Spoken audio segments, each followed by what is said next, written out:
Marino, Lajareta, 3 top Spanish riders. Why are the climbers here? Because this race in Belgium is full of hills. There are 10 climbs, and on the 10 climbs there are 2 new ones, one of them taking the riders over the highest point in Belgium. They say it really is very, very hard indeed.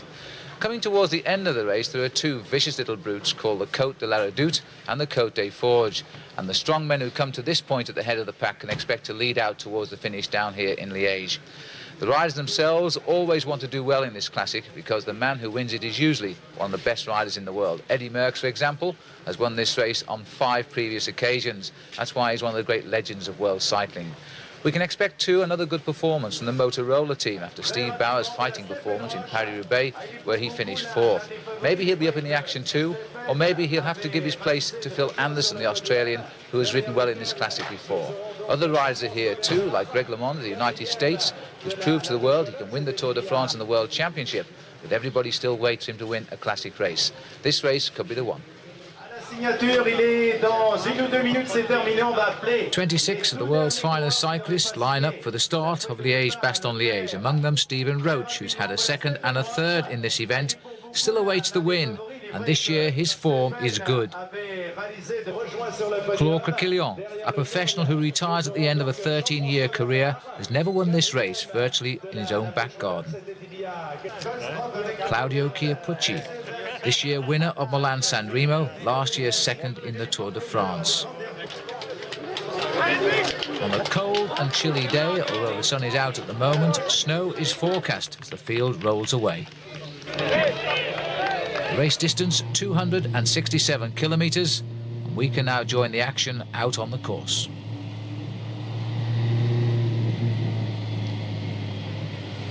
So the race story so far: Thierry Bourguignon from the Toshiba team broke clear this morning at Houffalize with 62 kilometres of the race covered. So Thierry Bourguignon anticipating a long breakaway today, but he's been picked up now. We're 79 kilometres from the finish and we are in the town of Stavelot. And these graphics indicating the steepness of the next hill to come up. This is the Côte de Haute-Levée. Steepest gradient of 12% coming right at the start of the climb, a very narrow approach indeed. Well, Bourguignon had a lead of 7 minutes at one stage today, but he was picked up. His legs just cracked up in the end. The small group got to him first, but I must say that the main field very tenacious today. They've also been racing through some quite heavy sleet and some very cold rain. This is Benny van Brabant here from the SEFP team.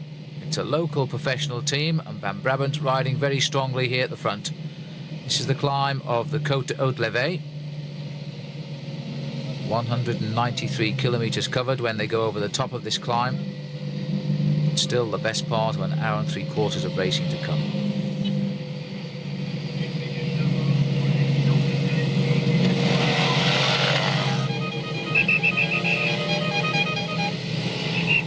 Well, Van Brabant is trying to keep the pace up here, but the whole field has come up alongside him.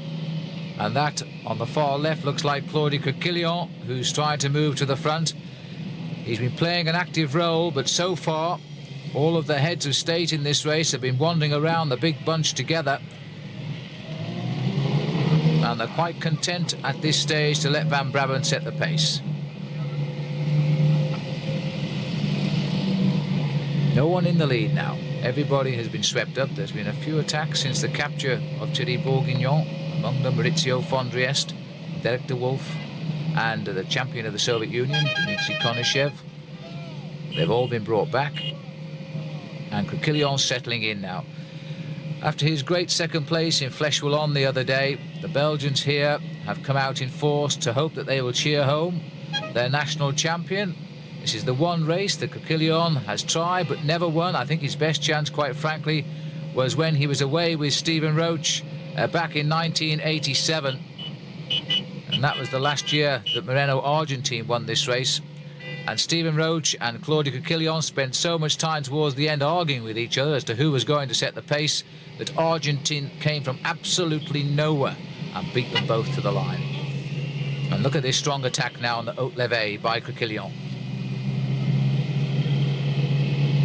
He's absolutely opening a gap here. This is exactly what the crowd were hoping to see, and Coquillon has faced some pressure this week.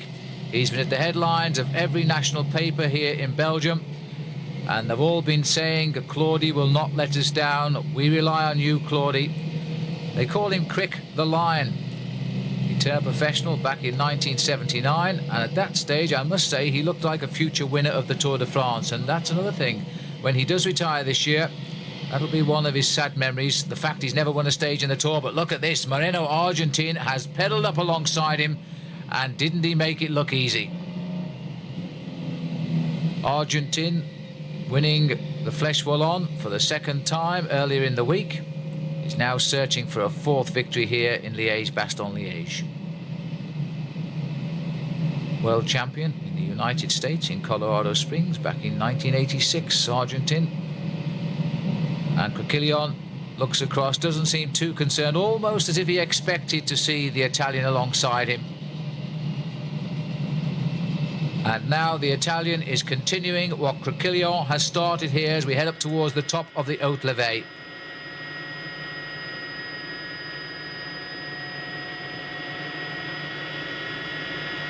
The Ardennes. And on the back of the field here, Eric Van Lancker, last year's winner, has done a good ride to join this league group, which was started by Claude Coquillon and Moreno Argentin. And this group has now developed into quite a breakaway. 10 riders here. Here's a list of them. Apart from Van Lancker, you've got Raoul Alcala. There he is. And Johan Bruneel from the Lotto team, who's settling in now. We're expecting a lot from him this season, especially in the Tour de France. Inaki Gaston from the class team from Spain. Miguel Indurain, he's been sick, but he's put this race down as one of the races he wants to do well in this year. Well, he's made a good start now, hasn't he? And Marino Lajarreta, Spanish leader of the Once team. There's the rider who started it all, champion of Belgium, Claude Coquillon. And this now is the big selection, I think, in this year's Liège-Bastogne-Liège. There is a group chasing behind, which includes Phil Anderson and Charlie Motte, and they're running at around 45 seconds to a minute back. Oh, well, there we are. There's confirmation. 1 minute and 5 seconds to the Anderson group. Setting the pace at the front now, Rolf Sorensen, the leader in the World Cup competition. This is round number 4 this year in the competition. Sorensen actually finished Paris-Roubaix last week, which was something he was aiming to do. He was outside the World Cup points, but it was his 4th attempt at that race, and he hadn't finished the previous 3 rides. 54 kilometres to go from the finish. We're entering Stoumont here. And this breakaway has come together after the climb of the Haute Levée. And the climbers beginning to enjoy themselves. Lajarreta, Alcala, there's Sorensen taking a break at the back. What a great start to the season that man is having. The Danish rider, having finished 2nd in Milan-San Remo, 3rd in the Tour de Flanders, and then didn't score in Paris-Roubaix last week, but now he's in the big breakaway here in Liège-Bastogne-Liège. Little caps in the bottom there indicating there are still 4 of the 10 climbs to come. There's Inaki Gaston dropping back a little bit, but all of these riders still content to work together. From what I can see, none of them are acting as a passenger here. They're all going through, doing their work at the front, swapping around the pace. And news that Konishev, the champion of the Soviet Union, is still trying to catch up with this league group. Well, it won't be too long now before we head down to the next climb on the itinerary, which will be the Côte de l'Ours. Roche wearing number 51, perhaps the most famous number in professional cycling. It's the number that's been worn by more winners of the Tour de France than any other number. And Marino Lajarreta thinking of a good crack at the Tour of Spain this year, when he hopes once more to go for the big triple, the Tour of Spain, the Tour of Italy and the Tour de France. Rides for the Spanish Once team, which, by the way, is a national institution for the blind in Spain, and it's the 7th biggest corporation in that country. And by the way, the masseur too on the Once team is also blind. Johan Bruneel, the rider who Rode so well in the Tour de France last year, and is developing, despite his size, into a very, very good mountain climber. Just 5 kilometers to go now before we start the climb of the Lorsa. And that will take us up to around 225 kilometers once we top over. And this is Inaki Gaston here taking his shoe covers off, so the pace is certainly hotting up. It hasn't been a great day for weather, by the way, so far. The riders, in fact, have passed through, especially down by Bastogne. They've passed through some quite heavy snow flurries. It's been very, very cold indeed. Well, we have to say we're sorry for the microwave breakup, but again, it's due to the links to the helicopter from the motorbikes, but I'm sure you'll agree the action is worth it. They crossed over the Côte de Haussière, but although it was said to be the toughest climb in Belgium, there was no action on it at all because Thierry Bourguignon had control there, leading by the best part of 7 minutes. He's back in the field now. It seems as though the field had a great deal of respect for one another today.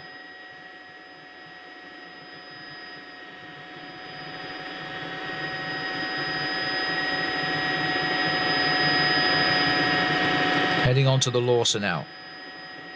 And there is the full group that we're looking down upon. The main bunch, or what's left of the main bunch, is racing at around 1 minute back.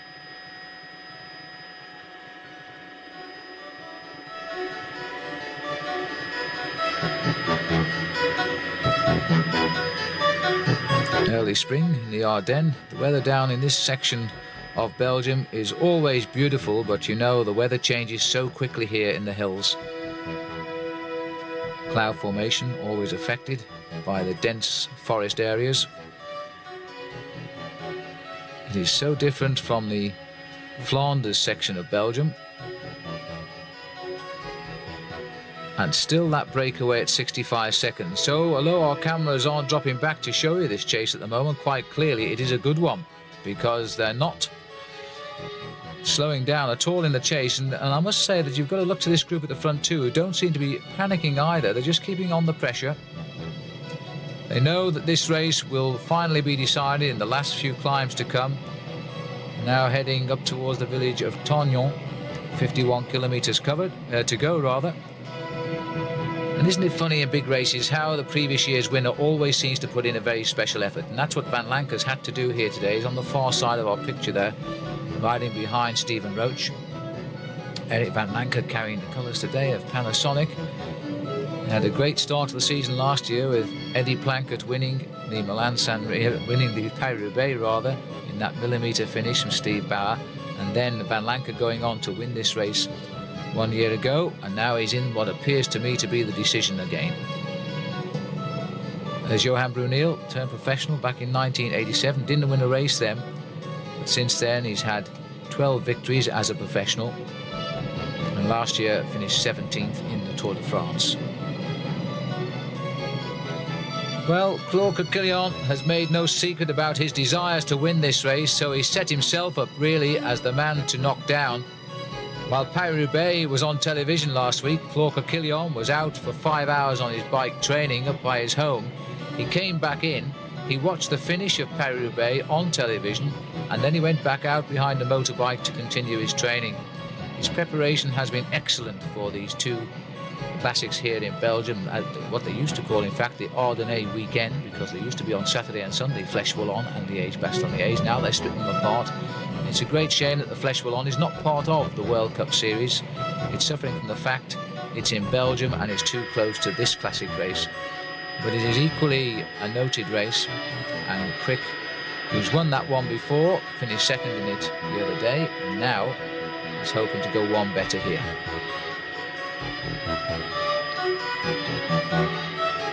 Everybody continuing to work well together. The climb still to come, the Côte de la Redoute. And we can look at the map here, you see the flashing going on at the top of our picture. That's where we are at the moment, at the Lorsa. We're now leaving the heart of the Ardennes around Trois Ponts. It's a magnificent area. If anybody wants to come over here and go just cycle touring, it's beautiful. This is the climb here, 12% gradient, you see, an average of 5.6%. Takes them up to a height of 415 metres. Van Lanker keeping his knees warm, I note, from the cold weather today. No sign of any passengers at all in this group. Lotto have the strength with 2 riders here like Ariostia. That might prove decisive as this race comes to an end. They've got the opportunity to counter-attack. Miguel Indurain, who started the season hampered a little bit by illness, and Stephen Roach looking good. And the same too could be said of Eric van Lanker, Raul Alcala. The PDM team not had a great deal of success at all this year yet, and it's strange, but I feel they're missing Sean Kelly, out since Paris-Nice because of that broken collarbone, the second year in succession where he's broken his collarbone very early on. Last year it was in the Tour de Flanders, a silly fall on a sharp corner, and this year it was a crash in Paris-Nice.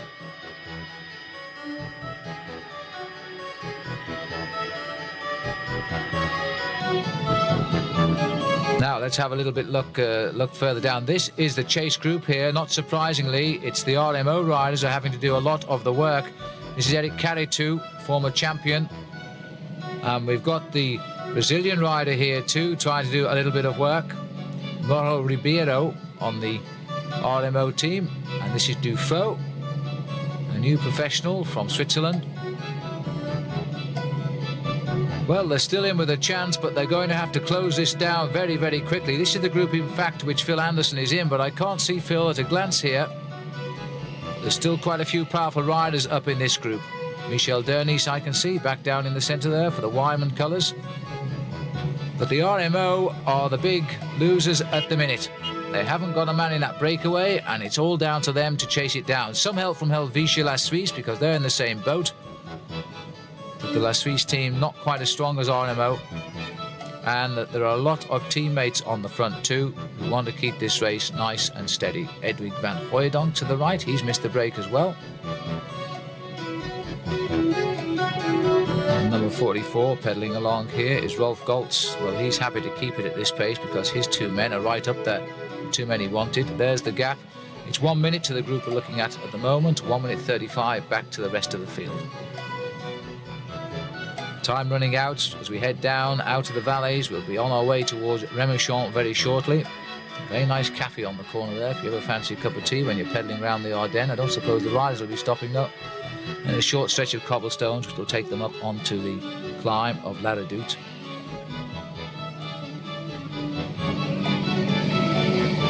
Rolf Goltz, also a man that seems to be refining his form.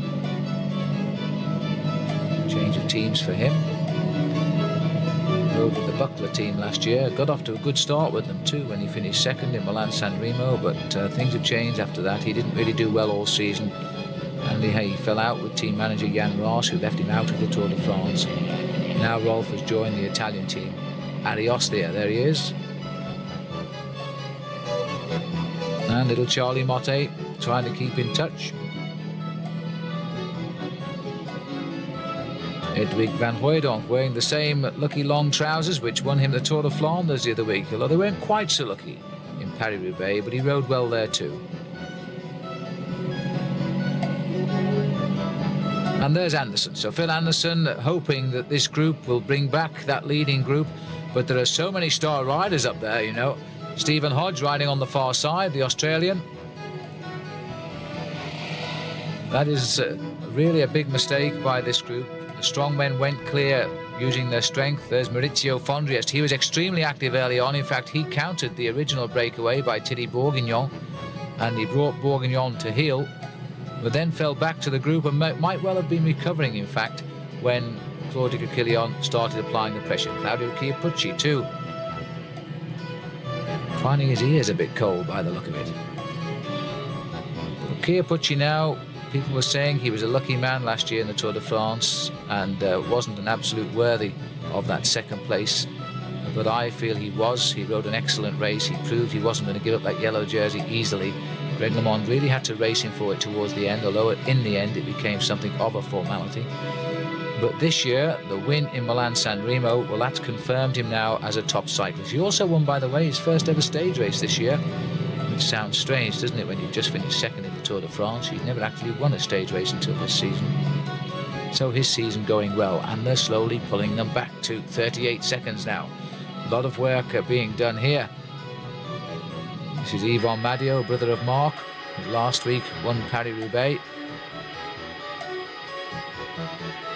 Sweeping along the road. Let's see what's going on a bit further down. Let's see where the leaders are. Still a lot of daylight between the two bunches.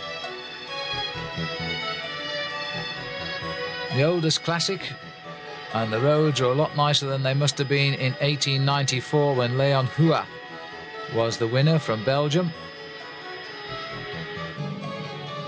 That race then was 223 kilometres long, but we've come on a bit further since then now. This one is 267. And shouts there for Alcala. They spotted him in the breakaway. Inaki Gaston, former teammate of Sean Kelly.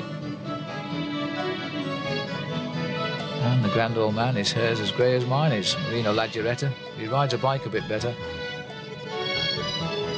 Brunel and Indurain. What a lovely style Miguel Indurain has. Remember him on the mountains in the Pyrenees last year when he took on Greg LeMond for that finish at Luzardiden, and he sprinted away to the stage victory. Always rides well in the Pyrenees, Indurain.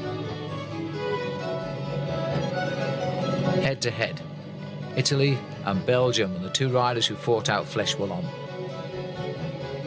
Walker Killion nearest the camera. Moreno Argentin. Argentin, by the way, spent his winter in South Africa, and he gave the mechanic in the bicycle shop quite a shock in Cape Town when he rolled in with a pair of wheels and said would he true them, and he said, but excuse me, aren't you Moreno Argentin? He says, yes, I'm on holiday with my wife.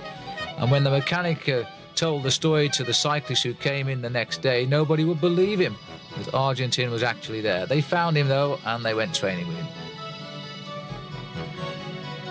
But I must say that the professional riders have been saying all this spring that it's only a matter of time before Argentin wins a big race. He's absolutely flying, they keep saying, and he's proved that to us already, because he won Flèche Wallonne so easily on that breakaway, lasting some 70 kilometres.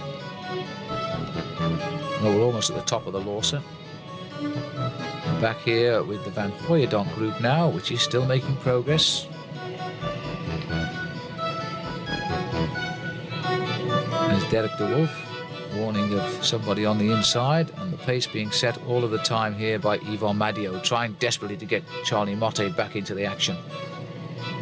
Goltz not doing anything to help, he's just sitting there antagonising as best he can, hoping that nobody else wants to take up the pace.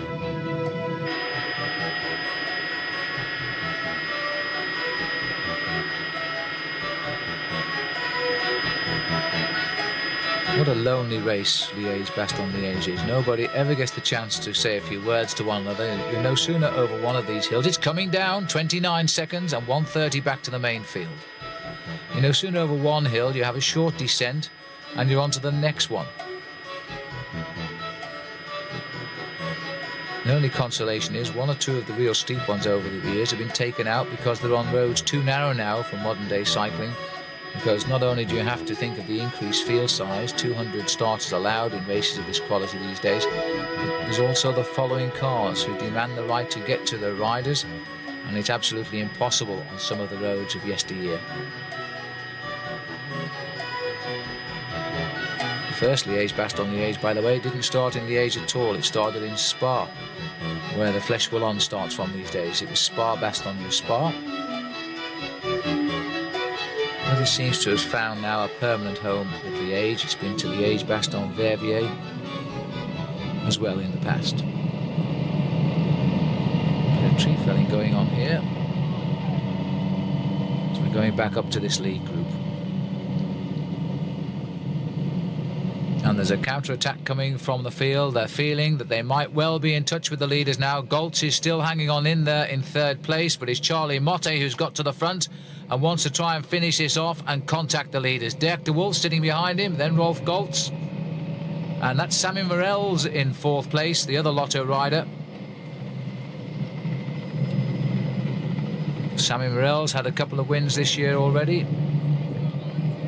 and a lot happier start to the season than last year. There he is. He was riding in the Tour of the Americas last year, crashed badly and broke his leg, and that delayed his continuance of the season. Van Hooijdonk is here as well, anxious to also try and bridge this gap. Buckler could do with a man up front.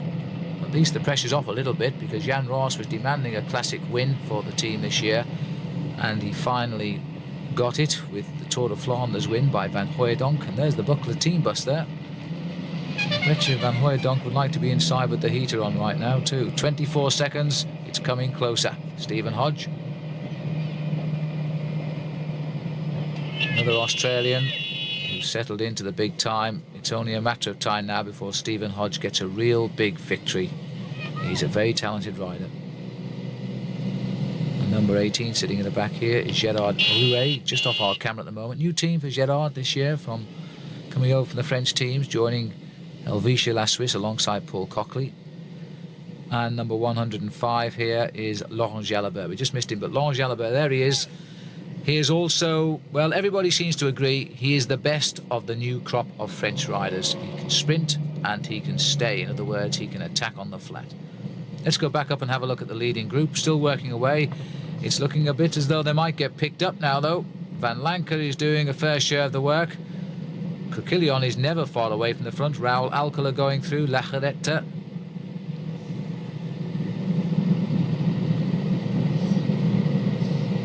And Rolf Sorensen. This is the break that the Ariostia boys wanted. They've got both of their riders in it. Lotto have got 2 riders in, so there's 2 big teams. They will not be doing anything behind in that chase group.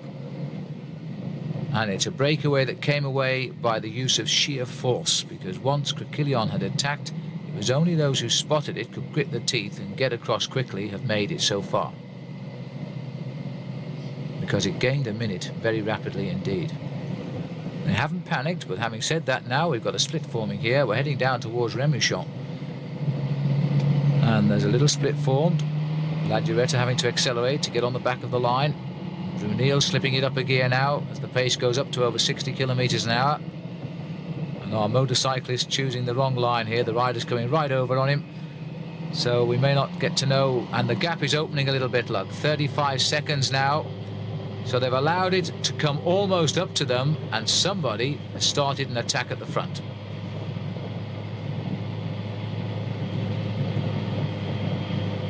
For much of the way, this course is really a figure of 8, dropping right down to Houffalize, where it goes round in the circle and back into Houffalize, and then it goes off to Stavelot and Francorchamps, and then comes over the Lorsa, where we've just seen, and we're now heading back up more or less in a straight direction to Liège.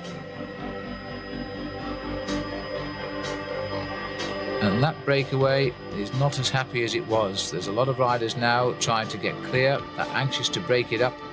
You may have felt it was just a little bit too big. 37 kilometres to go. We're located at Aze.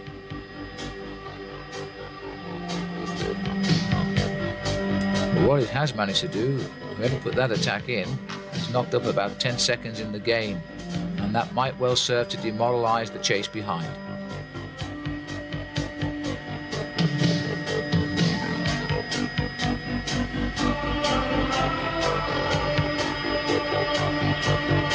Three climbs still to come, so the next one will definitely be the Côte de la Redoute, then we'll go on to the Côte d'Ornay, and finally the Côte des Forges. And then it's all downhill to Liège. And this group is still not getting clear of that chase group, although the chase group behind is thinning out a little bit. Phil Anderson is still there. And there is the information, the next climb to come, the climb of La Redoute. It starts, in fact, as we just snick into the edge of the town of Remouchon. It's a lovely little town. It nestles in the mountains, has an enormous viaduct that crosses it, carrying the main autoroute into the Ardennes and out to Liège. The town itself still largely untouched. Miguel Indurain there, turned professional back in 1985 after he won the Amateur National Championship of Spain a couple of years before that.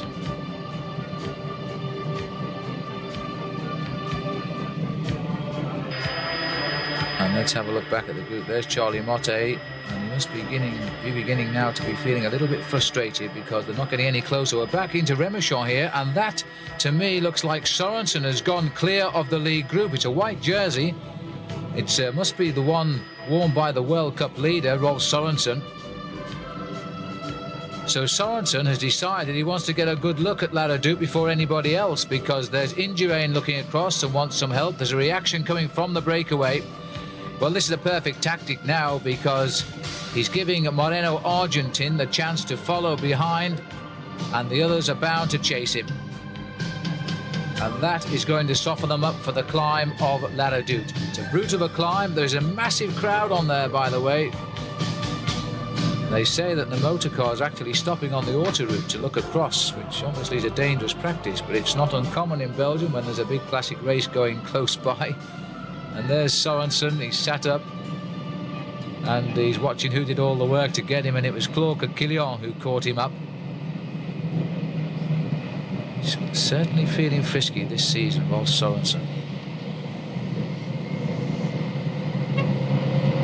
General regroupment then of the main field here. Well, the leading group anyway. So Rolf's father Jens waiting at the finishing line. He rode in the Olympic Games in 1960, by the way, Jens. And as I say, he's on crutches at the finish, waiting to see the arrival of his son.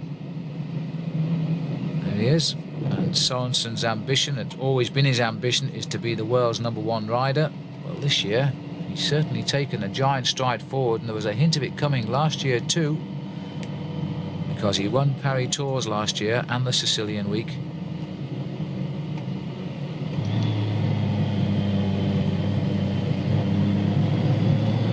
These counter-attacks are taking effect. 35 kilometres to go. Aiwai, which is the big town, before we race along the valley, just a couple of kilometres then to Remouchon, and then we're on to La Redoute. It won't hold any fears for men like Eric van Lancker there and Marina Lajaretta. They are climbers. Virtually every rider who has ambition in this race today has been out on the course this week, checking out the roads. The two new climbs didn't make a great deal of difference to the race.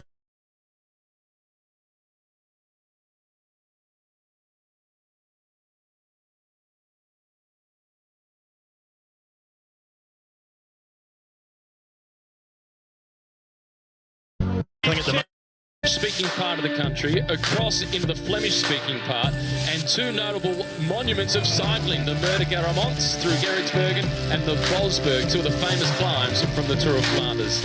It's then a lumpy run through to the finish line, where it is an ideal day for the sprinters, 194.5 kilometres, but Robbie, it is slightly uphill as they do approach the finish line.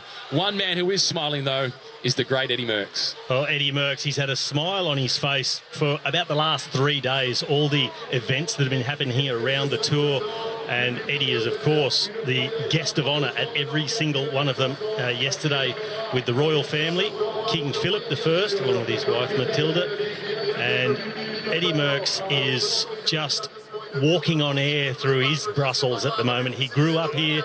He is the local man and has brought cycling into the hearts and souls of the Belgian community. And the other night on stage, 75,000 people shouting his name. It was like the biggest rock star in the world playing Wembley. The final countdown before they're about to get started. Then they'll go through the neutral zone, which will take approximately 25 minutes. Then the real flag comes in at kilometre 0 to get the race started. The man in the middle of the picture with his back to us, that's Lars back. He is the oldest rider in the race, 39 years of age, 100 days older. It's been spoken about. Now Quintana is one of them. His teammate, Alejandro Valverde, the reigning world champion, the second oldest in the race at 39. And Romain Bardet, he's twice been on the podium. The Danes, though, are speaking of this man. Jakob Fuglsang, the winner of Flemish-speaking native, and the other one being a French-speaking native. I think it was his father was from the Flemish-speaking part of the country and his mum from the French side. Well, Eddie was famously once asked, Eddie, do you identify as French or Flemish? He said, I'm Belgian.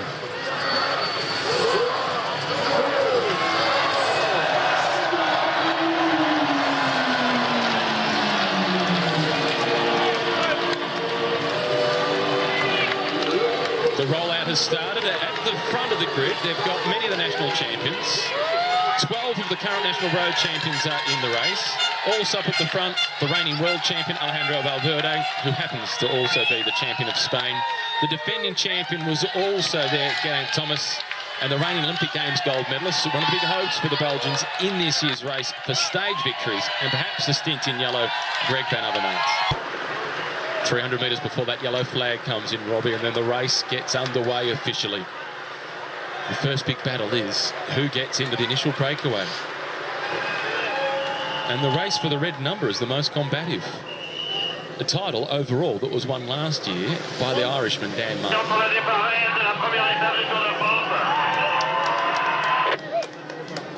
And there it is.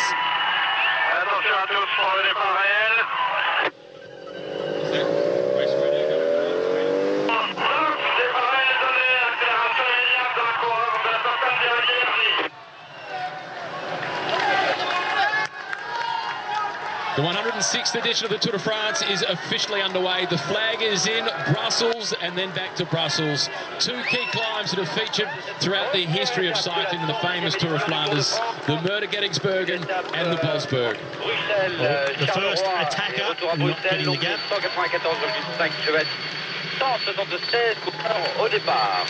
Le Vélossard of the day stage at 12:26, 12:26. Stage 1 of the 106th edition of the Tour de France between Brussels and Brussels via Charleroi. 194.5 kilometers of racing today and 176 riders at the start.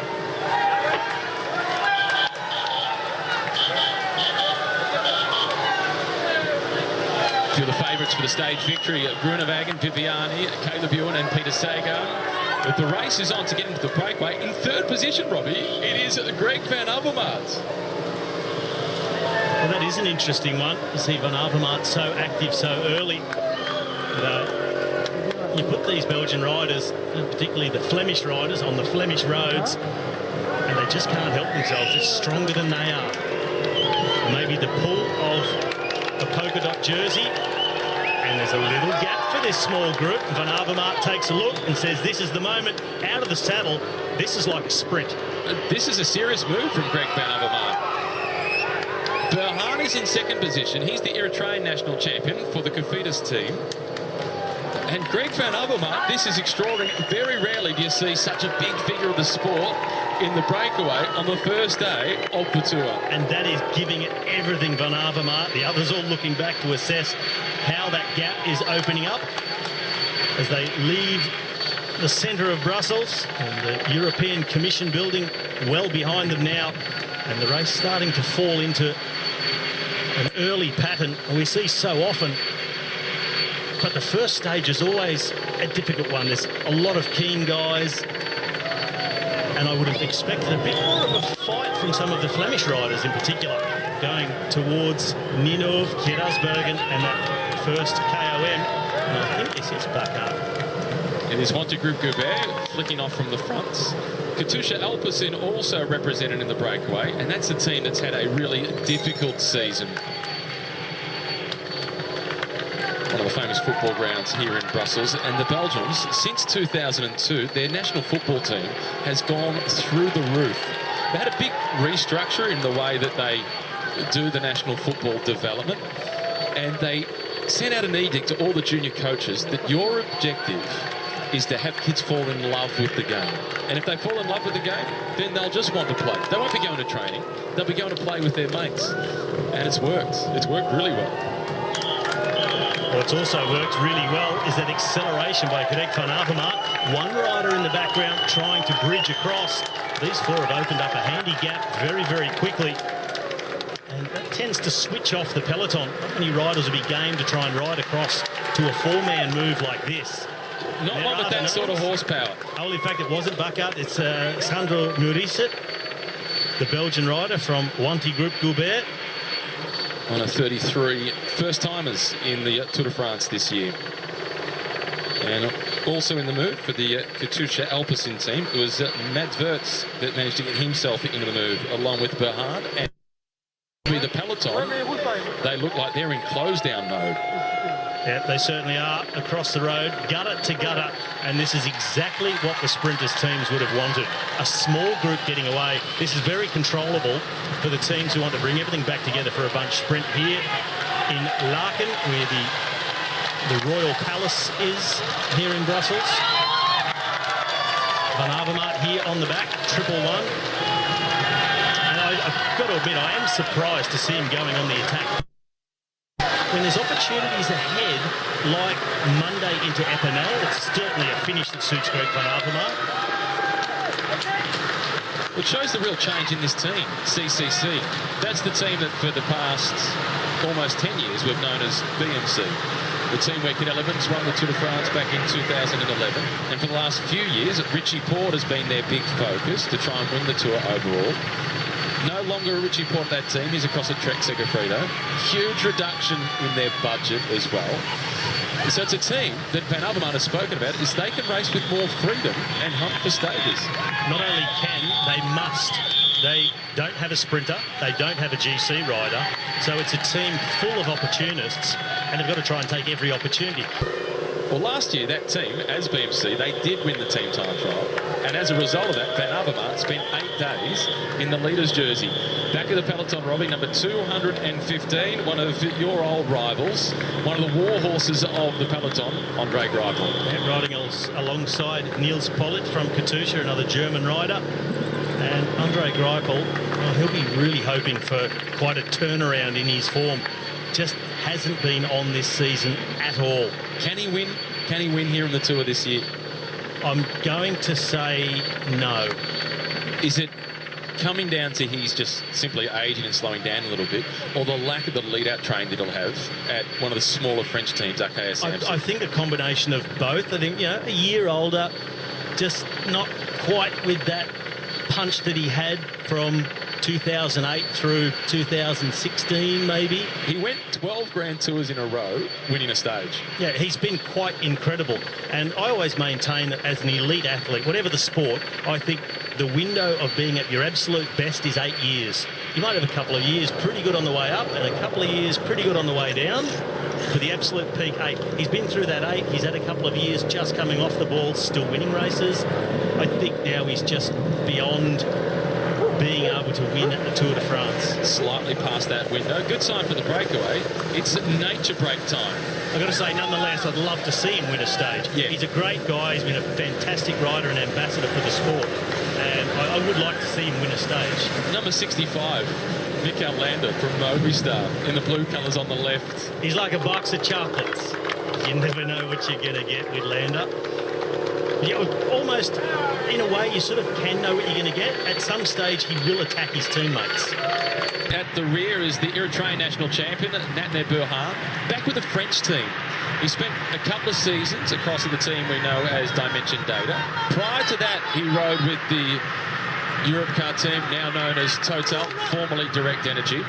So he's got a good feel for the French squads, and he loves the idea of not just trying to inspire kids from Eritrea.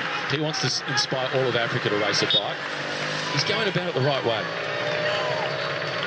He certainly is an entertaining rider, and when we get into the mountains, expect to see him here a 3D of the course, and where our front group finds themselves. They are the Tête de la Course. And that breeze, 12 kilometres an hour at the moment, so just a breeze. And there is the Mur de Grammont, the Mur van Gerardsbergen, a Category 3 climb. Originally, the race organisers, ASO, they wanted to take in more of the roads, the famous Flemish roads from the Tour of Flanders in this region, but the locals said, not a good decision. It'd be too tough to close things down with the crowds we expect for the Tour de France. And you don't want to lose one of the contenders to win the race overall on day one.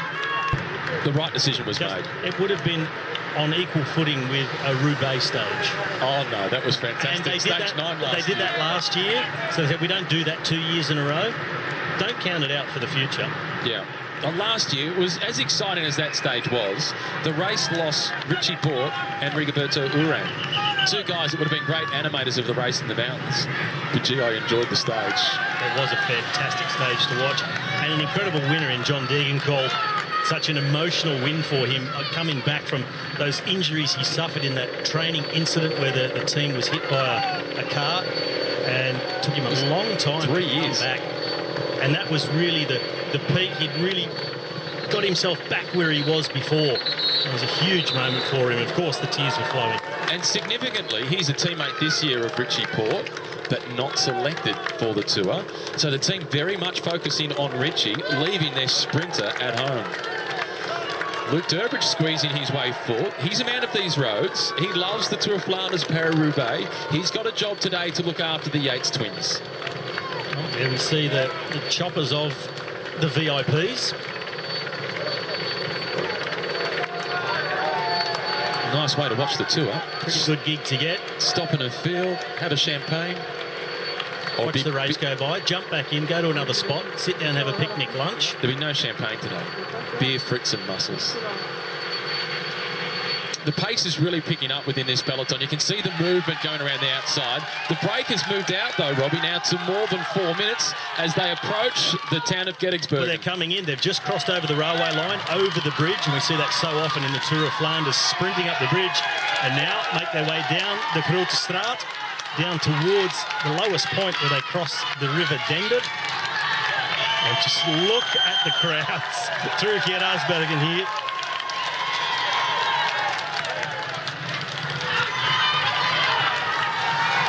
Just on the left-hand side where I have my daily stop-out training for a sandwich and a coffee, and then keep going. A magnificent day on Flemish roads. They've got one of their local heroes in the breakaway sitting in second position, Greg Van Avermaet, as the climb starts. They're not onto the cobblestones yet, but the legs will be paying the price for the effort that they've already exerted. Yeah, this is the first kick up to the market, right in the centre of Gettysburg, and that's where the cobbles begin as well. 1 kilometre to the top, and they're about to go onto those famous cobbles when they swing left in front of the church. And it is Van Avermaet who leads them on. There's the left-hand turn. They're onto the cobblestones. Mats Wirtz wants to stick with him. And they come past Bar Guidon, owned by former professional Frederik Pennant. Also the fan club of Remco Evenepoel, young Belgian. But at the moment, it's one of the older Belgians, one of the veterans in attack. Burhan, it is, the Eritrean national champion. He wants the points for the King of the Mountains classification. When he made his first appearance at the Tour de France, it was along with his compatriot Daniel Tekla Harmonot, and Harmonot had a stint in the King of the Mountains jersey. Burhan wants it today. Van Avermaet is chasing. Well, he knows he can't out-sprint Van Avermaet. I just wonder how well Natnael Burhan knows the Muur van Gettysburg. Not as well as Greg. Greg is just going to cover every single move, set the pace from the front if someone attacks. He'll just wind them back in. And I wonder if he'll try and offload them on that really steep section. It says 13% on the profile. It's a little bit more than that. And certainly on those rough cobbles, it feels like it's about 20. And they're about to make the right-hand turn onto the narrow sector of the climb. And this is where Van Avermaet will really feel at home. Yeah, they're coming to the approach of the Muur proper, if it were, as it were. So they'll come through the houses, and then the real Muur starts. Comes into that little forested section. The cobble's a little bit smoother just here, relayed in recent years. Further on, they're original. And you'll be able to see the change. Van Avermaet leading. Maurice, the other Belgian, the Flandrian, in the blue colours on the left. He's sticking to the wheel of one of the national heroes. This is where it gets narrow, and this is where it gets tough. And this is where Van Avermaet is desperately trying to come into his own. Well, he's trying to ride them out of the wheel and stay in control at the front. Mats Wirtz is trying to get himself up in contention on the front. Van Avermaet takes the best line through the inside, swings wide, makes them go back into the wheel. He'll come back through the inside of the next corner, and the sprinter's on this, the steeper section. Burhan pays for the effort.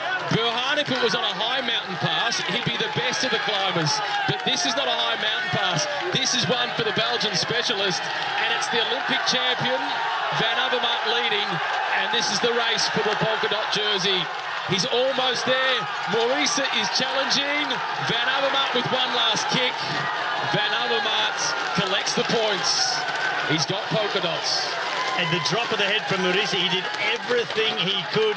He was searching for the smoothest part in the gutter as well, and then tried to make an acceleration.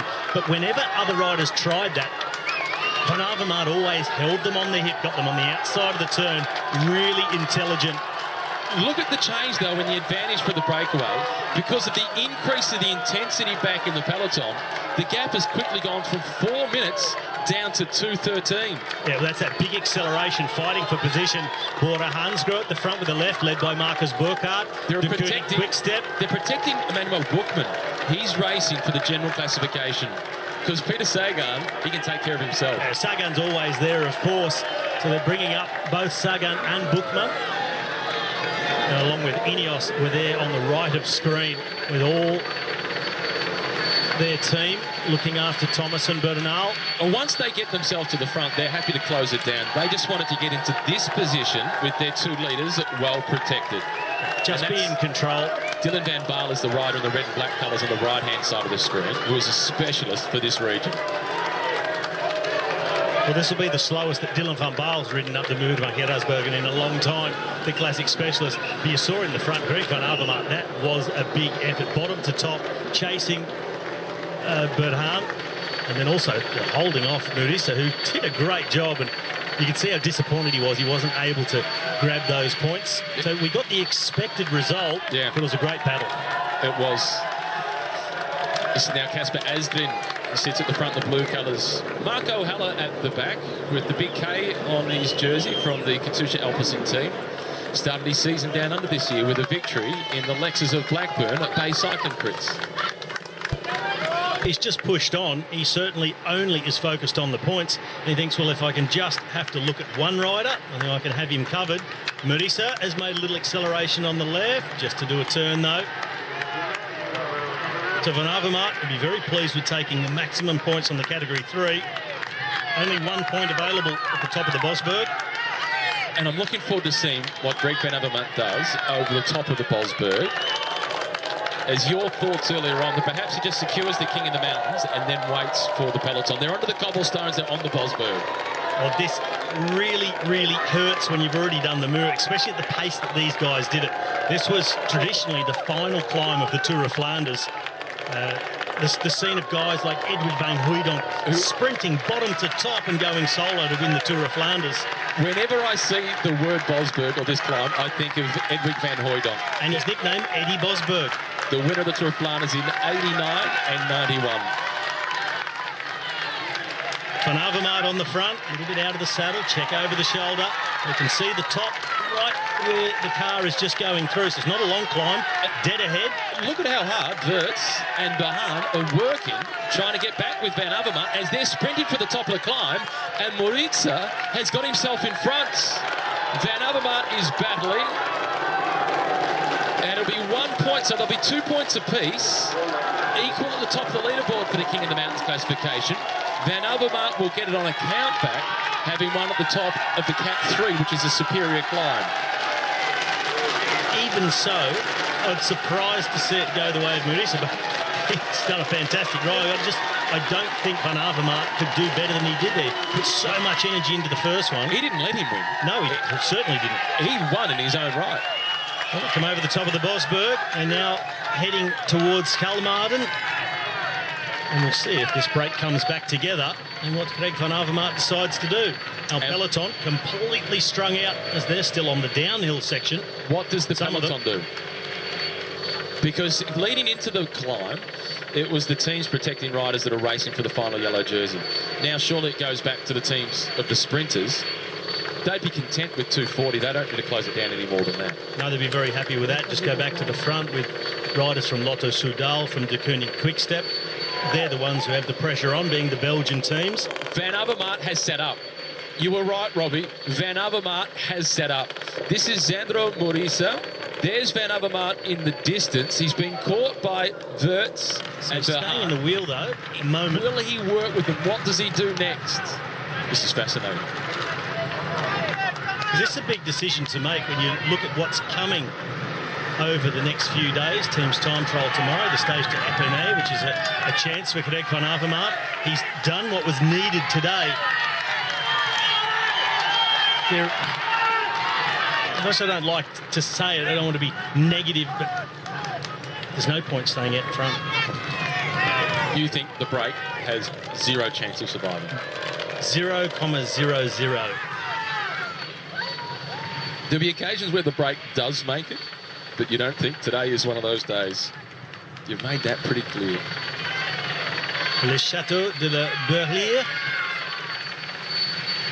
This was destroyed by the troops throughout the French Revolution with the invasion back in 1794, and has since been well rebuilt. And the moat around the outside looks magnificent, particularly on a warm day like this.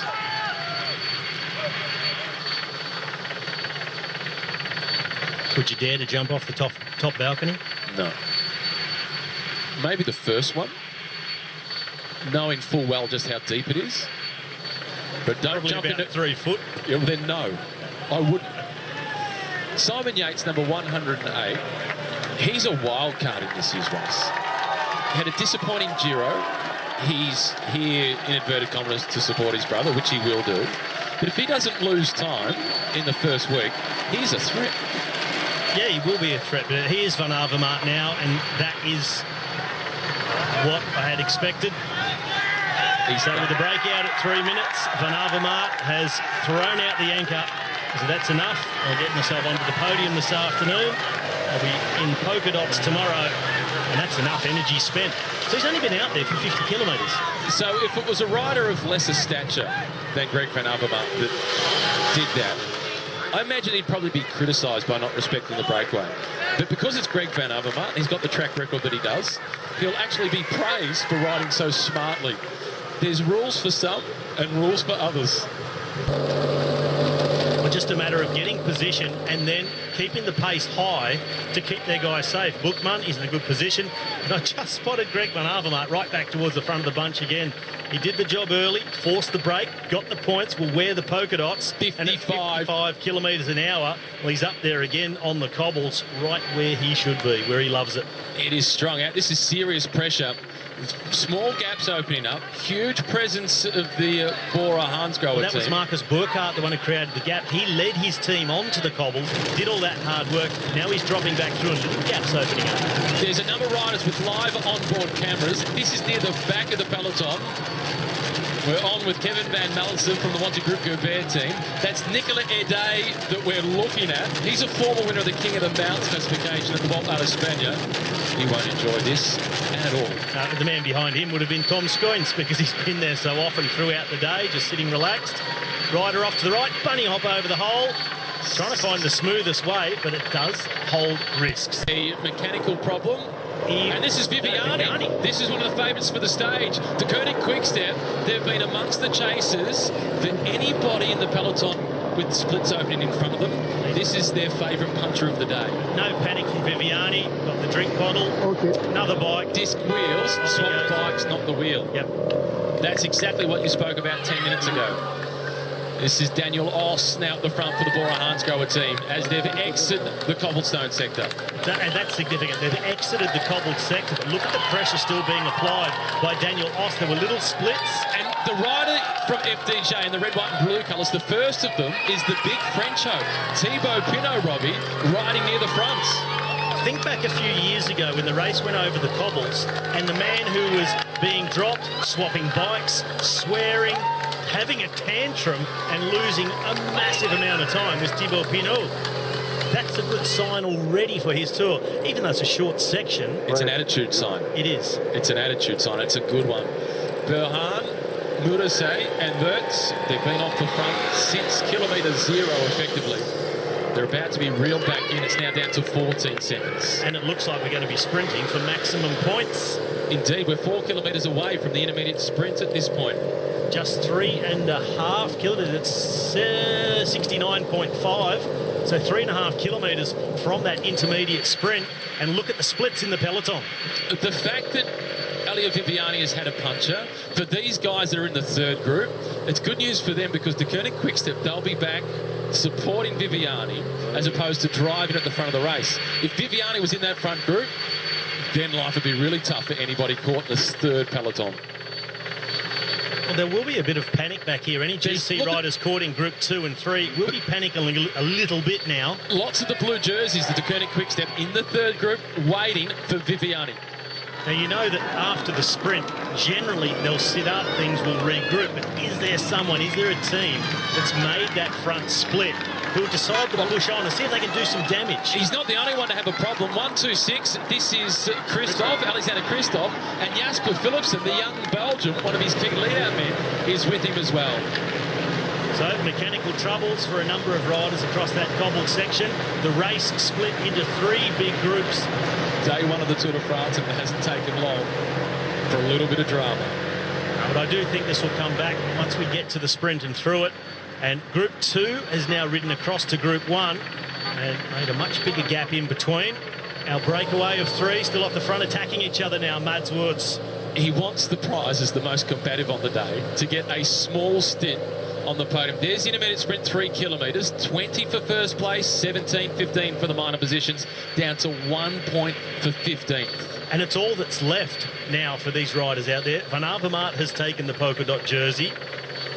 The others have got nothing so far. Most combative, take the intermediate sprint. This is Dan Martin, number 121 from UAE, Dan Martin. And this is not the front group. Simon Yates is also in this group for Mitchelton Scott in the black and yellow colours, and they are losing a big chunk of time at the moment. They should be able to get back. Still 71 kilometres to go. It's not panic stations, but it's not a great start. It's not panic stations, but you certainly don't want to be there.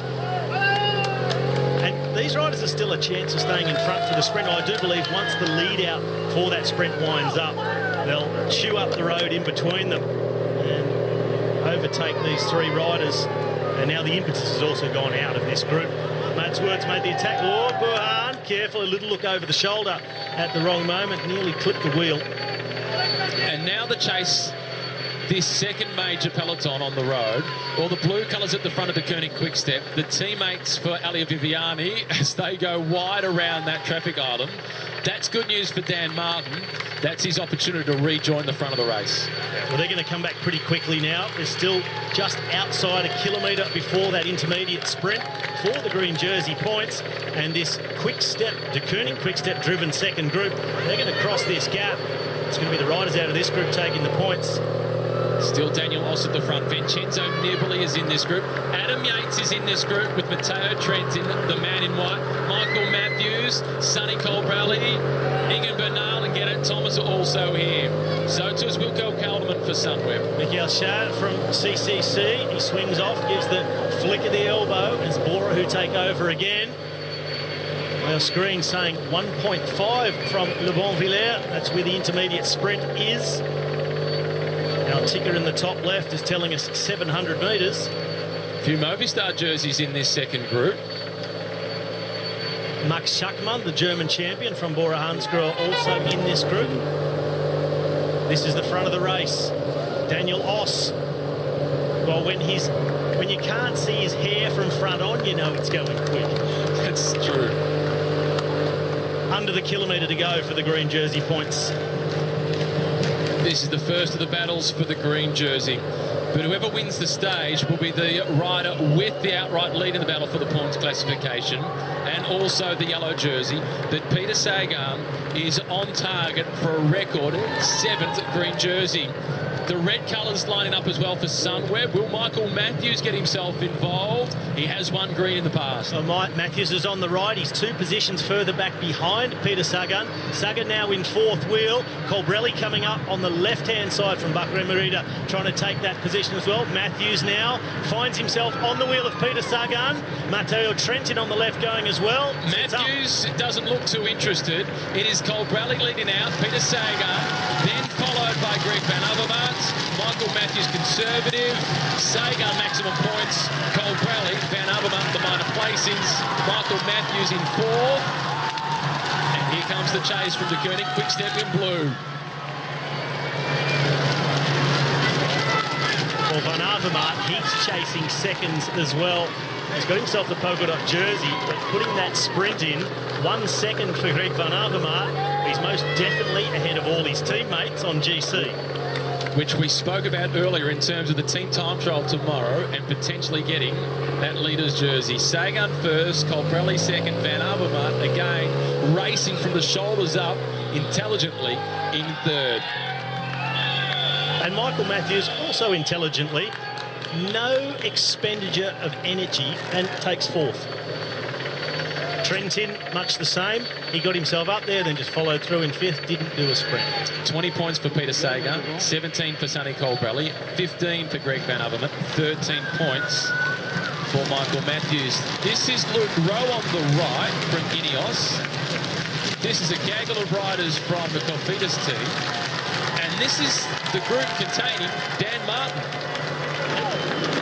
Also, Viviani is in this group, so the Takuni Quickstep team are chasing without their man Viviani in contact. And also no significant chase in this group. They're really dawdling through that line and really need someone to get going. That is a big gap at this stage in the race, and if the other sprinters' teams get a bit of a sniff of this, they might just apply a bit more pressure. And for Takuni Quickstep, they've got Michael Murku in here, the Danish national champion. He's the captain on the road for this team. So if there's any need for communication, he'll be very quickly on the radio. At the moment, he looks pretty calm. He's sitting 5-6 wheels from the back of the group. And the call at the front for the close down, that's Daniel Oss, who's taken that position, the man who's now just having a drink.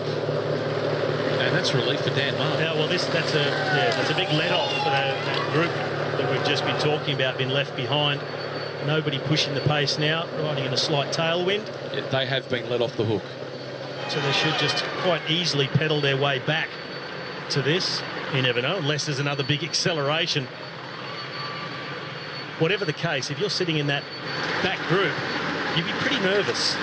Here he is, Dan Martin, number 121.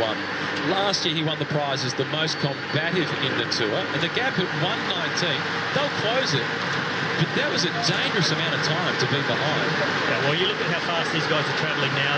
They've got going. They're riding around 50 kilometres an hour, where the front of the race is doing about 35. Thomas and Bernal into position and trying to keep them out of danger as the race dives into this tunnel. It's going to be quite a while in the darkness as they go under the Triumphal Arch here in the centre of Brussels. It's put on the perfect day, Brussels. The temperatures into the mid-20s, not a lot of wind to speak of. The crowds have been out in huge numbers, as big as we've seen anywhere in the Tour de France in recent years. The peloton about to emerge out the other side of that tunnel. And Ineos on the right-hand side, the red and black colours, making sure they protect the defending champion, Geraint Thomas, and one of the pre-race favourites, the 22-year-old Colombian, Egan Bernal. Yellow is everywhere.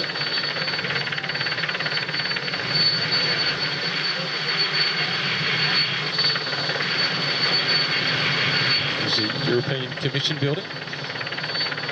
But the outer edges of that building don't actually touch the ground. They're built like a suspension bridge now from the hub in the middle. A chance to take a look at that building earlier on today. Well, we get a look at this as the riders are underground and they're going underneath the Jubilee Park.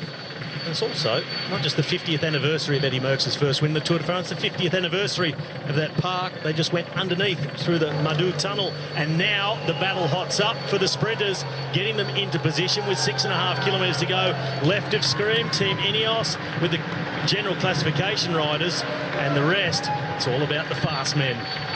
And these wide open roads, it makes it so much more difficult for the sprinters to control because there's so many opportunities for riders to move up. I'm seeing Alexander Kristoff right in the middle, a little bit of shoulder to shoulder. Left-hand side, still Soudal Lotto, Caleb Ewan on the back of that train. And Ineos, they just want to get to the front and get to a skinnier part of the course. They can just maintain position, be safe, not lose any time. And Bahrain Merida also in the middle for Sonny Colbrelli. Tim Wellens also towards the front for Soudal Lotto. Right-hand turn is Kwiatkowski who leads them through. Well, he's always there when the going gets fast and technical. He is so reliable, the former world champion. He is protecting two riders this year, Geraint Thomas, the defending champion, and Egan Bernal. Meanwhile, at the back, number 3 for that team, Jonathan Castro-Viejo. He doesn't want to get in amongst those fast finishers. As number 157 from the Cofidis team, that is Stefan Rosetto, caught quickly and shuffled to the rear of the race. Well, one of the small changes they've made to the regulations this year is when a gap is created in that final run to the line, it's now got to be a gap of 3 seconds between riders for them to split groups and assign time losses. So a little bit more relaxing for the GC riders on the run into the line. Hopefully it'll make it a little bit safer for everybody doing their job up near the front of the race. Whereas in the mountains, that gap is 1 second. The decision for that 3-second gap is in the interest of safety, and it's a good decision. Yeah, stop so much fighting for position coming into those last couple of kilometres. That little gaps, well, they really don't matter. Everybody essentially gets the same time. Bora Hansgrohe now taking control on the fronts. Peter Sagan is just a little bit further back. He's got Matteo Trentin is on the wheel of Peter Sagan. He will try and stick to him like glue. Trentin, he knows where the place to be is. Up here, Sunweb as well, with a lot of riders for Michael Matthews, and they're seeing a finish that really suits him as well.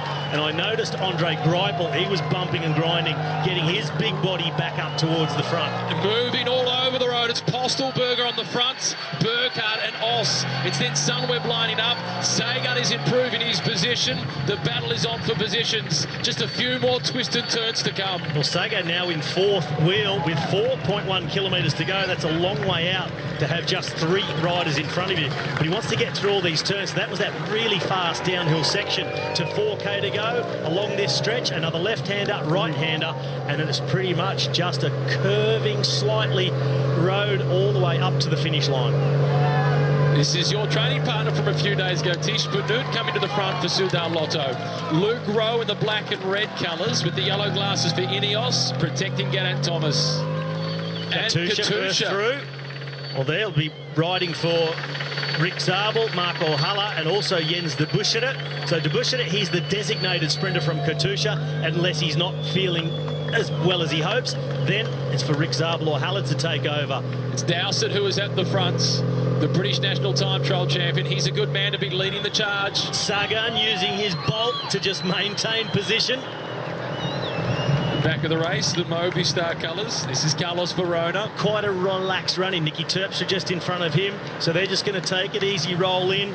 This is not the important end of the bunch because the battle is on at the front with 3 kilometres to go. And Jack Haig and Simon Yates sitting at the back. They're not worried about potentially losing some time today.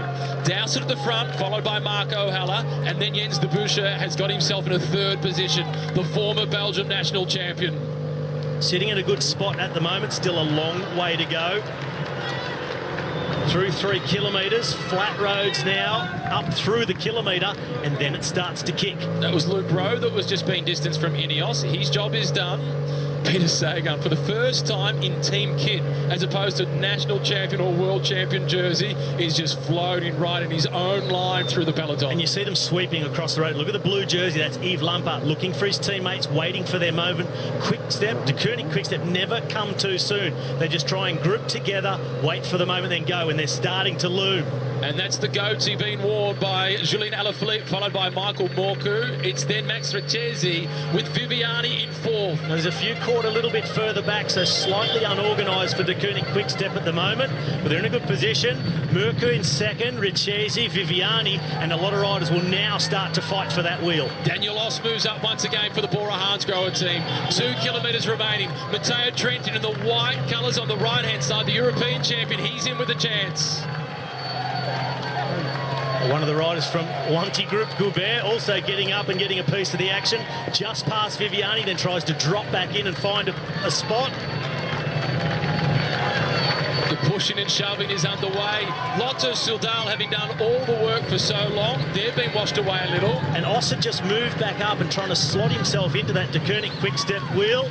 This is the church of Our Lady Larnaca, and there's a crash. A huge fall, lots of riders having gone down. Plenty in the yellow colours of Jumbo-Visma, and this is right at the front. And that was someone from AG2R who's gone down. One of the first, another of their riders over the top.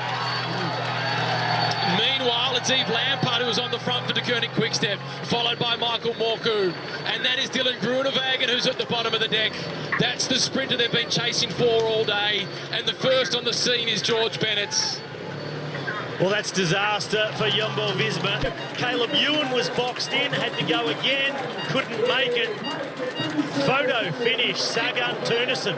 Couldn't see the finish line as they were coming across the line. And that little twist around the corner at the end, the timing was so difficult to get right. We await confirmation, Sagan or Turnison. That was messy. Well, what a turn of events that was. As you said, absolute dog's breakfast. Big crash, taking out pre-race favourite Dylan Groenewegen, and it looks like his teammate has stepped up. This is going to be the crash again. Turnison wins.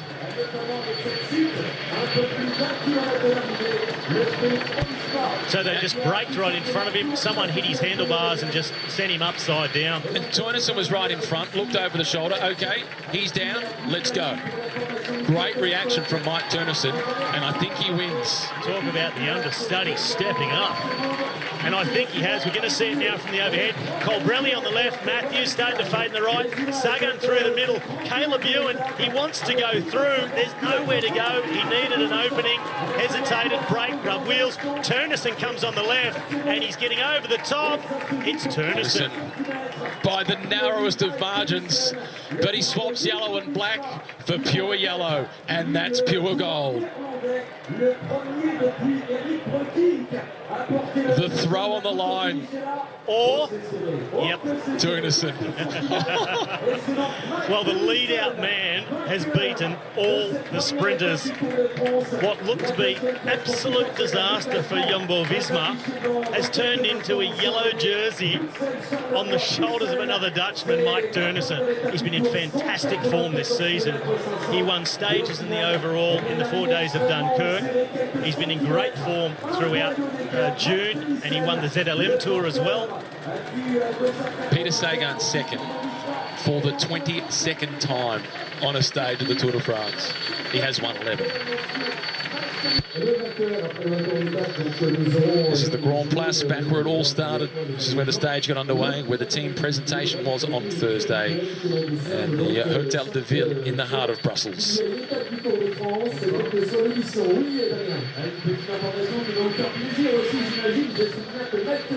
I'm expecting a little hint of shock from today's stage winner.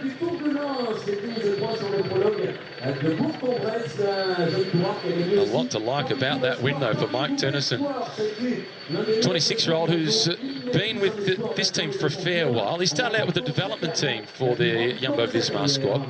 He then spent 2 seasons with Sunweb last year and in 2017. Can you believe it? No, really. No, I cannot believe it. I mean, we're working already weeks, months, I would say, to bring Dylan here to the stage victory, to the yellow jersey. And then at 1.5K, everything disappears because he goes down in a crash. Yeah, and then I thought, I'm still here, I'm still fresh. We can try it, eh? And then I saw everyone dying in the last meters. And then even Sagan, I was catching up on, and I just take him on the line. And yeah, like I said, it's just beyond imagining. It's unbelievable. Yeah, 'cause you had to react very quickly. Change of options. Yeah, I could not clearly see if he was crashed or not, so I just stayed in position, and then I heard that he went down. Yeah, like I said, I felt good because we were in a good position and we didn't do much. Then I thought, yeah, then I go for it. And I had Wout still with me. He also could do something and was just enough. So yeah, it's a really strange day because our big goal it disappears at 1.5K. But yeah, I hope Dylan, if I take this with me to the room. Yeah, you've won a stage of the Tour de France. So there's a pretty nice bonus, huh? Yeah, I think it will take me some days more to imagine this because you can dream about it. Dream about the scenario, not that Dylan crashes, but that you're in the possibility to win a stage. But now it's also working out. It's pretty nice, I would say. You're going to wear the yellow jersey tomorrow. Can you believe it? Yeah. So it's actually shifting quickly because tomorrow is, again, a big goal. Hopefully for Dylan, he's okay. Hopefully I can recover a bit. And then we go full gas again to help Stevie for a good position. And another big target. Let's go again then. Thank you very much. Congrats.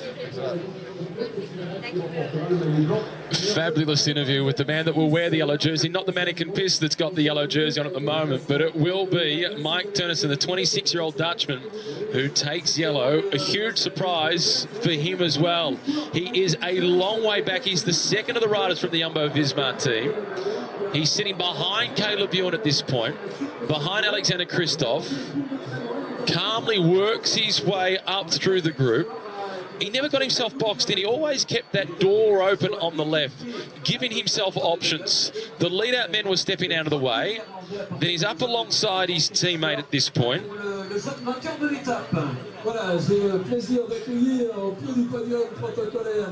that's Wout van Aert, that's his teammate that's up there towards the front with him. And then Turnison into the slipstream calmly of Sonny Colbrelli, still waiting to put his nose into the wind. Michael Matthews went too early, he fades on the right. Caleb Bjorn got stuck in traffic.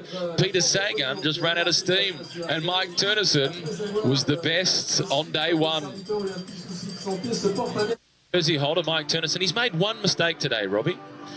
He just said that I'm a pretty good professional cyclist, but not at the level to be wearing the yellow jersey in the world's biggest bike race. He's wrong. He is. He beat Peter Sagan. Absolutely. He's being humble. He's just not very good at that. Yeah, that's one thing he's not good at, because he's good at everything else. Sagan in second, Caleb Bjorn in third with the white jersey as the best young rider. Nizzolo in fourth, Colbrelli was in fifth with a few headbutts along the way. Michael Matthews followed by Matteo Trentin. Oliver Naesen showing his strength. Viviani will be disappointed with ninth. And Jasper Sturban in a sprint finish, that's about right, 10th. The team time trial is one of the disciplines that's feared by many and seen as an opportunity for others. And today, Brussels will play the backdrop. It's stage 2 of the Tour de France, and the peloton is ready to race. Matthew Keenan with you, joined by Robbie McEwen. Robbie, the team time trial, for some, this is a day where they simply want to limit the damage. It's a difficult day ahead for many of the climbers. Starting at the Royal Palace, making its way through to the Atonium, which was launched in 1958 for the World Fair that was hosted here in Brussels. Today it's a 27.6 kilometre team time trial, and although it's not technical, it's not easy, because there's barely a flat stretch of road. Robbie, you've written the course. That record of 57.8 kilometres per hour for the fastest team time trial, held by the Mitchelton Scott team, you don't seem to think it'll be broken today. I don't think it's under threat. It is a very fast course, brand new road surface for most of it. A couple of little uphills, much longer than anything in that Nice team's time trial a few years ago. And on the return to the Atonium near the finish line, it's pushing into an ever-increasing northerly wind, so straight into the face. That will slow things down towards the end, so I don't think they'll crack that record. It will be a very fast course, though. The Royal Palace playing the backdrop to the start of the stage today, and it is the reigning king of the Tour de France, Geraint Thomas, surprisingly, who will be the first out with Ineos, the first of 22 teams to go. I can't recall this ever happening before for the team. We used to know a Sky. Well, of course, yesterday, after that big crash and a kilometre and a half to go, where, amongst others, Dylan Groenewegen, the favourite for yesterday's stage, went down, all of the Ineos team were behind that, and it all came in together. And I'm wondering if they were aware of the standings in the team's classification, determining where they take off in the team's time trial. Maybe it's genius, making sure they were last. They think it might rain later on, the wind might pick up. Who knows? Whatever. They started yesterday, Le Grand Place, provided the backdrop as well for the team presentation, which was hosted on Thursday. In terms of looking through this squad, Robbie, you've got multiple former national champions in the individual time trial. Jonathan Castroviejo, Gianni Moscon, Dylan Van Baal is there as well, a brilliant individual time trialist. Geraint Thomas, multiple Olympic Games gold medalist in the team pursuit. Egan Bernal has been brilliant against the clock early in his career. This is a team that could set the winning time, and they're first down the ramp. And possibly possibly set a record for the longest amount of time spent in a hot seat. Yes. Still Van Baal that was nearest the picture. He's on the right-hand side of the screen. Geraint Thomas is to the left-hand side of the screen. Well, Paul's right in the middle. Gianni Moscon will be critical today. And you can see the Colombian bands on the sleeve of Egan Bernal, former Colombian individual time trial champion. Miguel Kwiatkowski as well, former Polish national time trial champion. Castro Viejo, former Spanish champion. Gianni Moscon, former Italian champion. Van Baal, former Dutch time trial champion. So only poor old Luke Rowe and Walt Pools without the national champion bands as time trial maestro of their land. Have fun, boys. Down to the final countdown. Inside the last minute before Ineos roll down the ramp and get stage 2 started.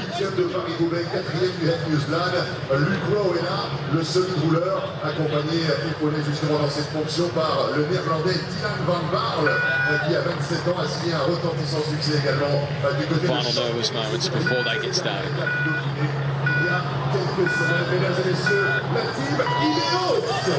Ineos make a start, a little over 27 kilometres starting and finishing in Brussels. This is the team of the defending champion, and it is the Welshman, Geraint Thomas, who leads them away.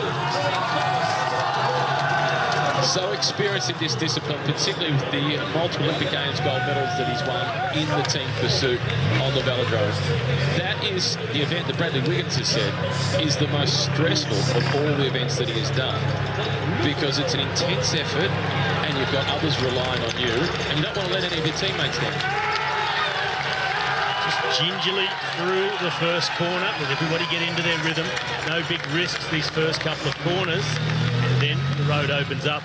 The man responsible for constructing the Tour de France route, Thierry Gouvenou, former pro, he said leading into this team's time trial, leading into this tour, the team's time trial course, he said, I'll be surprised if they need to break 3 times.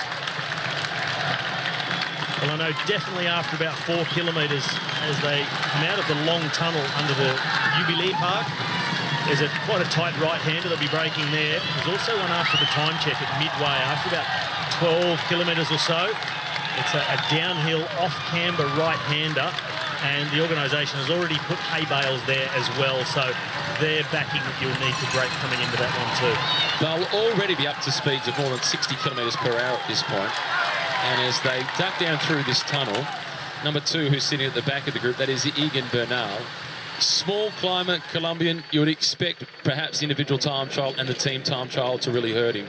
But he is better against the clock than people have recognised, but it won't take long to find out. No, he's very good corner. There they go through that sweeper. They've already got the timing sensors before that corner, and they come under the arch just after it. Now, we're about to come up for Team Ineos to that corner where you really do need to brake. Sharp right-hander, off-camber, under the trees. They've gone and reconned the course, so they're going to know what's coming up. And they're getting the instructions also from the car. Just make it through safely. Thibaut Pinot getting ready to start. He's inside the final minute before he and his team, Group Armour FDJ, roll down the ramp. With a team participating in the tour for the 22nd time. They've been around for a while. 14 for the GC back in 2016 as well. He is the reigning Swiss national road racing champion, finishing 6th on the stage at Chambéry-Sebastian. Back, ladies and gentlemen, Team Group Armour FDJ, they roll down the ramp. One of the big hopes for the French, Thibaut Pinot. Not his favourite day, one that he won't have been looking forward to. Let's just hope for the French that they don't lose too much time.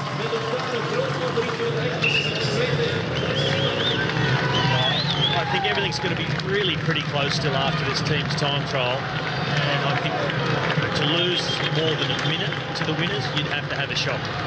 Yeah. There might be 1 or 2 teams that do that. Maybe Arkea Samsic, maybe Team Cofidis.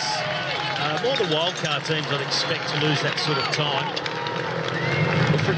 Now we're on board with the Astana squad. Looking forward to when they get through the checkpoint. The next team through that checkpoint will be Arkea Samsic, who you just mentioned, the wildcard team from France. But Astana, they're a team that I really thought they might have been able to challenge for this stage. I'm just wondering how much yesterday's crash will have rattled them. not quite as smooth through that corner as when we saw Ineos go through. Yeah, a few riders choosing their own line, aware that they are the tram lines, those yellow lines, but they're all pretty smooth. Full Sun just seeming to leave just a slightly bigger gap at times to the rider in front of him, which is Luis Leon Sanchez. He's got exceptional bike handling skills, Jakob Fuglsang.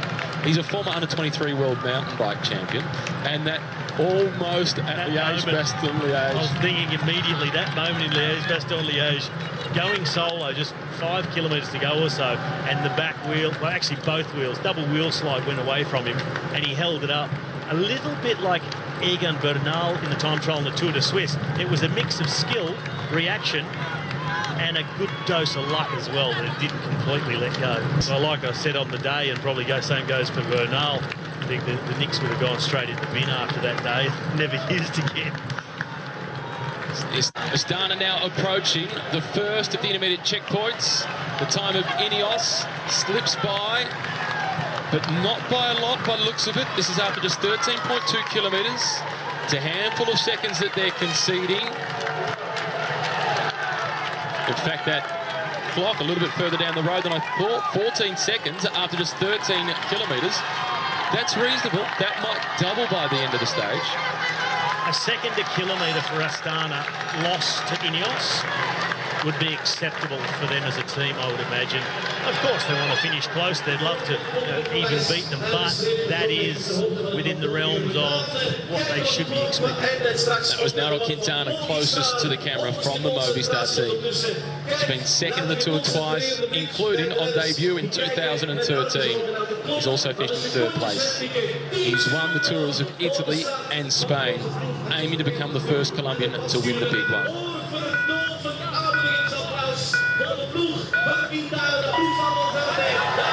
The big Spanish team, Movistar, they roll down the ramp. This is a team that this year is celebrating its 40th anniversary in pro cycling. And it is Mikel Landa leading them out.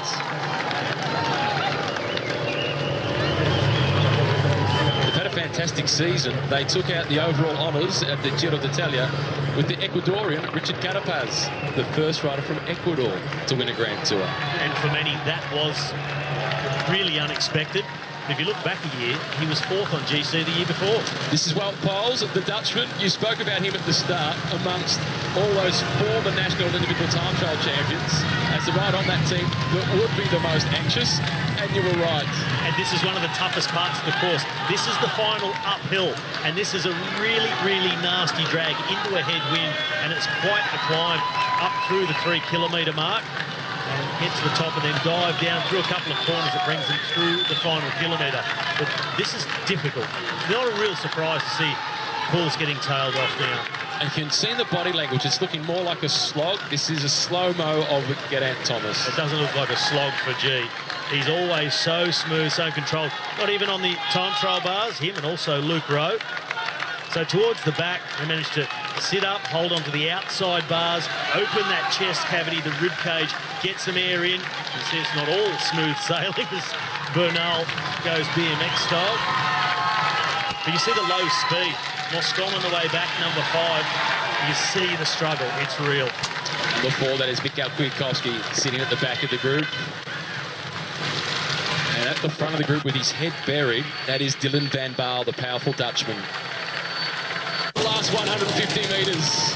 Moscon looks across. It's Geraint Thomas who's leading them home, but the clock stops on the 5th rider. Thomas just checking underneath, bringing them all through for a time of 29 minutes and 18 seconds for an average speed of 56.5 kilometres per hour. Meters to go, full sprint up to the line. At the second checkpoint, they found themselves at 19 seconds down. They've ridden well across the final few kilometres. The clock stopping on the 4th rider across the line, and the gap, 20 seconds. Not so bad. A very good effort. I'd been saying I wasn't interested. He said, but why would I say I am? I don't want everyone to come with me when I go. Van Avermaet is one of the smartest cyclists on the planet, and his strategy was 100% correct. Cards, chest, close. Movistar. Through the first checkpoint, Movistar, 4th position at 27 seconds behind, just 1 second quicker than AG2R Le Mondial.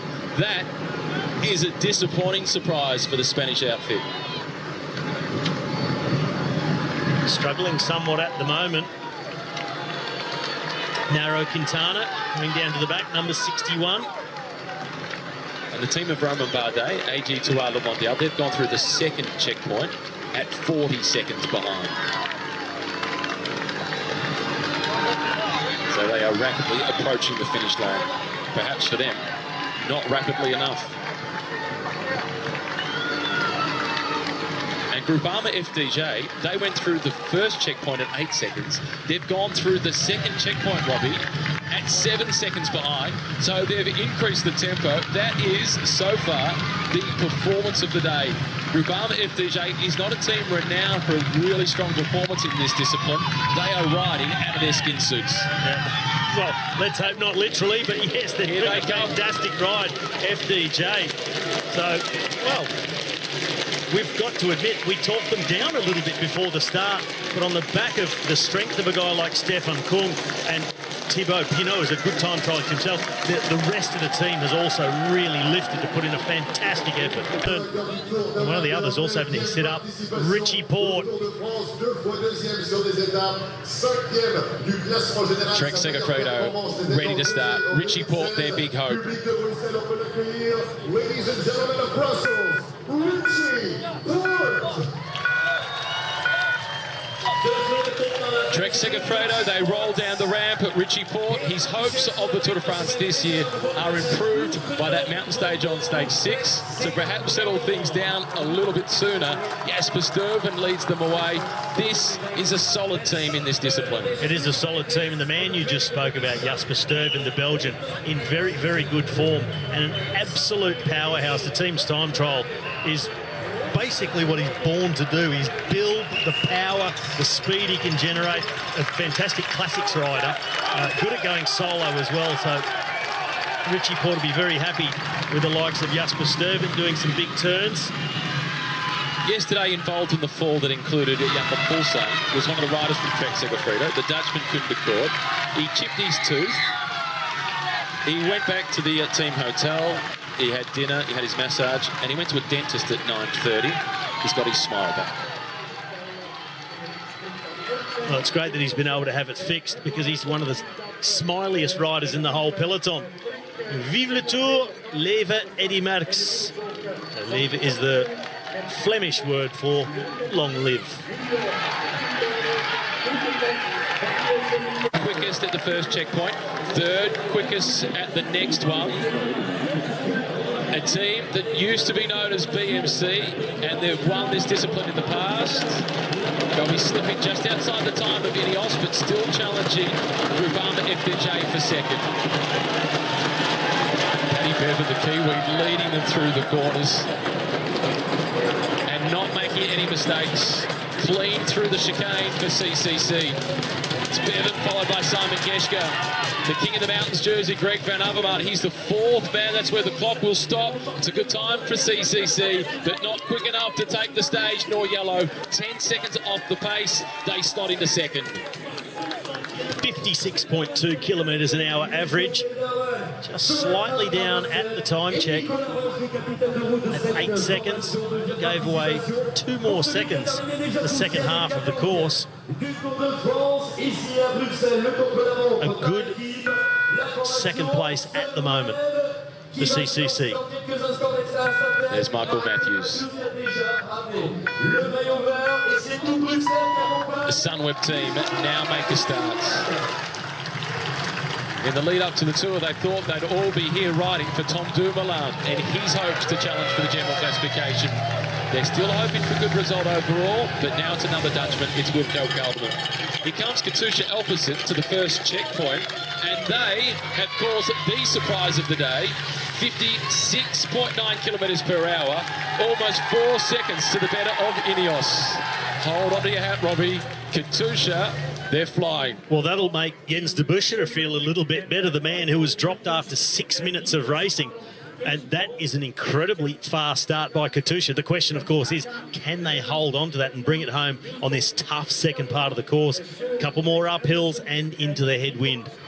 But hopes for number 181, the team leader, Ilmar Zakarin. Stage winner this year at the Giro d'Italia. 23 seconds, the countdown continues at 350 metres. Ineos may well have just done enough. Alpecin were 5 seconds quicker at the first checkpoint, 2 seconds at the next one. It's been tight all the way through. 150 metres inside 10 seconds. Ineos will be staying in the hot seat. Rick Zabel leads them to the line. It goes from green to red. It's still Ineos at the top of the leaderboard, but a big performance by Katusha Alpecin. Just 5 seconds over 56 kilometres an hour for the men in red and white. What a performance by Katusha, and one that nobody had picked. That was enormous. This is Sunweb. They're about to hit that first checkpoint. It's Nico Roach who's on the front, followed then by Wilco Kelderman, and that's a good time. 6.5 seconds behind, only 3 seconds slower than Ineos. Adam Yates of Mitchelton Scots.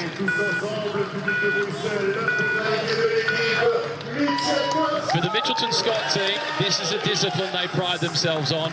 They are one of the favourites. Well, they are. They finished just before 3 p.m. local time, and it could be the last team that unseats them as EF Education come to the line. Sprints into the line, trying to limit the losses for Rigoberto Urán. This has been a good day out for Education first. Fourth for now, 7.2 seconds. That is good. Gianni Moscon. The face tells a story. You could have maybe expected a smile seeing another team time go outside of the time set by Team Ineos, but I think that was a look of concern when they've been able to see that intermediate split by Jumbo-Visma. Quite incredible, a long way inside. Time will tell if they've just gone out too hard. They've gotten rid of Groenewegen and just couldn't hold the pace, but can they themselves hang on to the tempo they've set themselves? But given his injuries from yesterday, he wouldn't have been able to help anyway. No. Stikirnik. Egan Bernal, all smiles up in the top left-hand corner, anxiously watching.